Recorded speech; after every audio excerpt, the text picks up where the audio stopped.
Via libera ai tavoli all'aperto e agli ombrelloni, occupando più spazio del consentito anche a una certa distanza dall'ingresso del locale. Confermata la volontà del Comune di Padova di aiutare bar e ristoranti a riaprire da lunedì l'attività e a rispettare più facilmente i protocolli sanitari.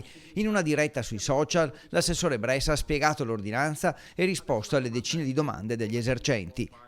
Prevede per chi ha già un plateatico di poterlo ampliare fino al 50% in più rispetto alla dimensione attuale, fatta salva la possibilità comunque di arrivare anche fino al doppio della superficie interna di somministrazione. Ma l'ordinanza del sindaco Giordani dà una mano anche a chi non ha normalmente diritto a tavoli all'aperto.